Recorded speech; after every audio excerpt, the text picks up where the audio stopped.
No trabalho de hoje, a gente vai utilizar exemplos para demonstrar os procedimentos da apuração dos tributos ICMS e IPI e a impressão nos livros fiscais de entradas, saídas e apuração dos tributos ICMS e IPI.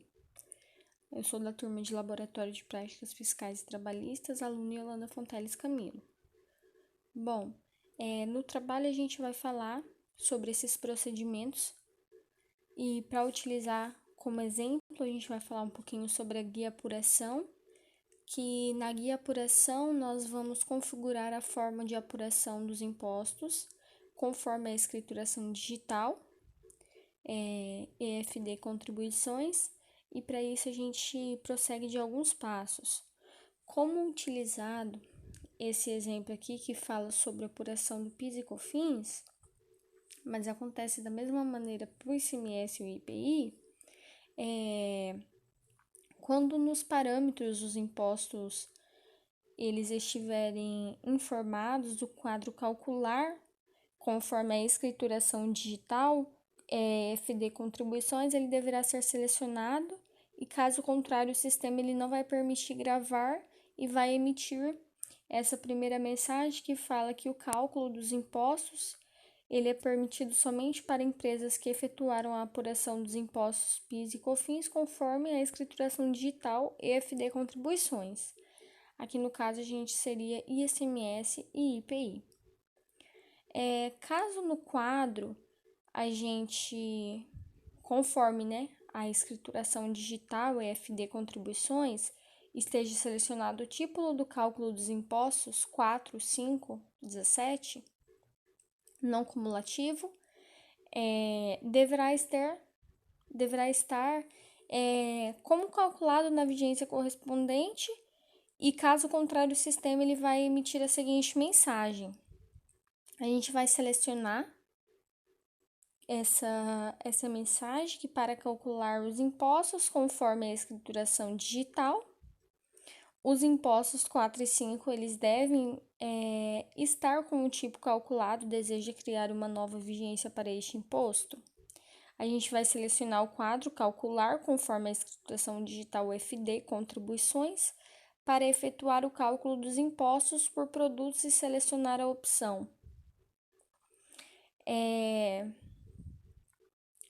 Quando o caso do quadro, conforme a escrituração, ele esteja selecionado, a forma de apuração dos impostos, ela também deverá ser definida, caso contrário, o sistema ele vai emitir a seguinte mensagem, que quando marcar a opção de calcular, conforme a escrituração digital, contribuições, nós devemos selecionar uma opção de apuração com alíquota básica, apuração com alíquota diferenciada e apuração com alíquota por unidade de medida de produto ou apuração com atividade imobiliária.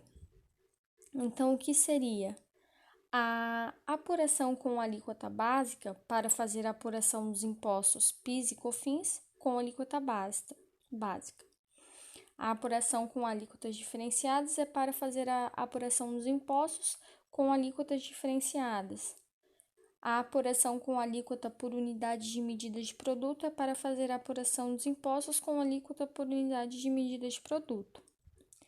A apuração com atividade imobiliária é para fazer a apuração dos impostos para empresas que possuem atividades imobiliárias. Temos o quadro lucro presumido, que ele será habitado quando no campo regime, na guia estadual geral, ela estiver informada a opção lucro presumido e o quadro calcular PIS e COFINS, conforme a escrituração digital, ele estiver selecionado. No quadro critérios de cálculo e escrituração, forma de cálculo, a gente seleciona a fórmula de cálculo correspondente para calcular conforme o critério de apuração selecionado. O campo lançamentos, ele somente estará habilitado quando o campo forma de cálculo ele estiver informado a opção simplificada. Os lançamentos, a gente seleciona o tipo de lançamento correspondente para calcular conforme o critério de apuração selecionado. Quando no campo apuração estiver selecionada a opção regime de caixa e no quadro lucro presumido no campo forma de cálculo estiver selecionada a opção completo, ao tentar gravar, o sistema ele vai emitir a mensagem que para regime de caixa, a fórmula de cálculo ela deve ser simplificada. E quando no campo fórmula de cálculo estiver selecionada a opção completo e a empresa ela não faz controle de estoque, ao tentar gravar o sistema, ele vai emitir a seguinte mensagem, que para a apuração do lucro presumido de forma analítica, a empresa ela deve fazer controle de estoque. Quando no campo lançamentos estiver selecionada a opção lançamento por produto e a empresa ela não faz controle de estoque, ao tentar gravar, o sistema ele vai emitir a mensagem que o lucro presumido, a apuração consolidada com lançamento por produto, ela deve ser controle de estoque. Feito isso, a gente vai para a impressão dos documentos fiscais. Essa impressão dos documentos fiscais é a IDF, e nesta opção do sistema a gente deve informar os dados que o sistema efetue o controle das autorizações de impressão dos documentos fiscais, a IDF. A gente vai clicar no menu Movimento, submenu Outros, na opção AIDF para abrir a janela AIDF, conforme mostra esse procedimento. Então, temos o quadro Dados da IDF, no campo Número da Autorização. A gente vai informar o número da autorização fiscal, no qual autorizou a impressão dos documentos fiscais. A data, a gente vai informar a data em que foi autorizada a impressão dos documentos fiscais. A espécie, a gente seleciona a espécie da nota fiscal confeccionada. O tipo, nós vamos selecionar o tipo de nota que foi confeccionada, na IFD, a IDF. A finalidade, a gente descreve a finalidade da impressão dos documentos fiscais. Na série, a gente vai informar a série da nota fiscal confeccionada na IDF. A subsérie, a gente informa a subsérie da nota fiscal confeccionada na IDF. E quando informado mais de 9 caracteres no campo número inicial e o modelo e espécie da nota ele for diferente dos modelos nota fiscal eletrônica de serviço, que é o modelo 3, nota fiscal fatura de serviço, também o modelo 3, e nota fiscal serviço, modelo 3. Ao gravar, o sistema ele vai falar que para a espécie utilizada é permitido informar ao máximo 9 caracteres no campo numérico inicial.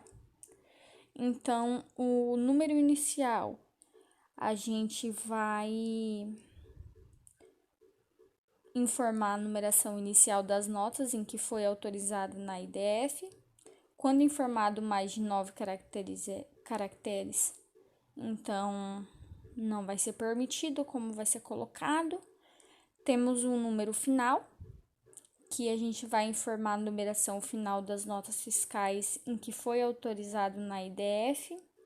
A data de validade das notas, a gente vai informar a data limite para uso das notas fiscais.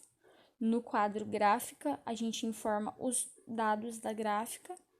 A razão social, a gente informa a gráfica que confeccionou as notas fiscais. Data de recebimento, a gente vai informar a data de recebimento dos documentos fiscais conforme nota fiscal de gráfica. Número nota fiscal, a gente informa o número da nota fiscal. Série, a gente informa a série da nota fiscal. Subsérie, a gente informa o subsérie correspondente. No quadro opções, no campo a gente vai selecionar a opção avisar quando estiver no término do documento fiscal, para que o lançamento da nota fiscal ele seja emitido um aviso informando quando estiver no término do documento fiscal. Número de notas restantes para aviso, a gente informa a quantidade de notas fiscais restantes, em que o sistema ele irá emitir o aviso que está terminando os documentos fiscais. A gente seleciona a opção avisar quando estiver vencendo o prazo de validade para que o lançamento da nota fiscal ele seja emitido um aviso informando a data do vencimento dos documentos fiscais. O número de meses antecedência para aviso, a gente informa o número de meses para que seja emitido um aviso, informando o término da validade de uso dos documentos fiscais. No quadro observação, caso necessário, a gente descreve uma observação que sairá do livro Registro de Impressão dos Documentos Fiscais, o RUDFTO. A gente vai clicar em gravar para salvar a IDF cadastrada. A gente clica no botão listagem para listar os grupos de módulos cadastrados. Para complementar, eu queria falar uma complementação sobre a apuração do ICMS, que, salvo a disposição em contrário, o estabelecimento de contribuinte obrigado à escrituração fiscal, ele deverá apurar o valor do ICMS a recolher em conformidade com o regime de apuração em que ele estiver enquadrado. O RICMS 2000-SP prevê dois regimes de apuração, que é o regime periódico de apuração e o regime de estimativa. No que se refere ao regime de estimativa, ele deixou de ser aplicado desde dia 1º de janeiro de 2001, tendo em vista a cessação de seus efeitos por determinação do fisco paulista. Portanto, não há atualmente nenhum contribuinte utilizando esse regime de apuração. Por fim, lembramos que o contribuinte também ele pode optar pelo regime especial unificado de arrecadação de tributos e contribuições devidos pelas microempresas e empresas de pequeno porte que optam pelo Simples Nacional, nos termos da Lei Complementar número 123 de 2006. Neste caso, o contribuinte ele irá recolher o ICMS juntamente com os demais tributos abrangidos pelo Simples Nacional. Para efeito de aplicatividade do princípio de não acumulatividade do ICMS, nós devemos considerar o ICMS devido, o resultante da aplicação da alíquota para a base de cálculo, de apuração ou prestação sujeita à cobrança do tributo, o ICMS anterior cobrado, que é a importância calculada nos termos da letra precedente destacada em documento fiscal hábil. O documento fiscal hábil é o que atenda todas as exigências da legislação permitente, seja emitido por contribuinte em situação regular perante o fisco e esteja acompanhado quando exigido de comprovante do recolhimento do imposto. Bom, então essa aqui foi uma partinha a mais sobre a apuração do ICMS. Falando um pouquinho do IPI, ele tem como fato gerador duas hipóteses de ocorrência do fato gerador, que é na importação, o desembaraço aduaneiro de produtos de procedência estrangeira, e na operação interna, a saída de produtos de estabelecimento industrial ou equiparado industrial.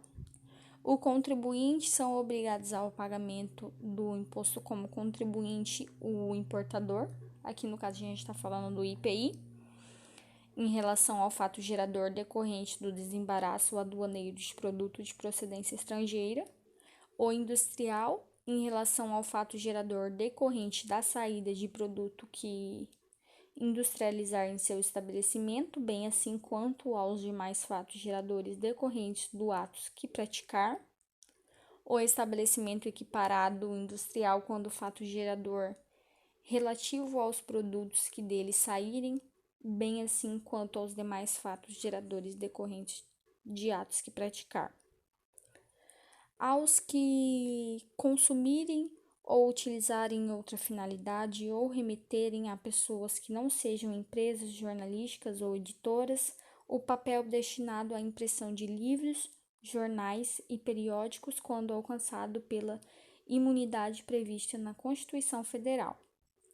Bom, então utilizei esse tópico para poder complementar minha explicação. Muito obrigada, espero que tenha atendido aos critérios estabelecidos.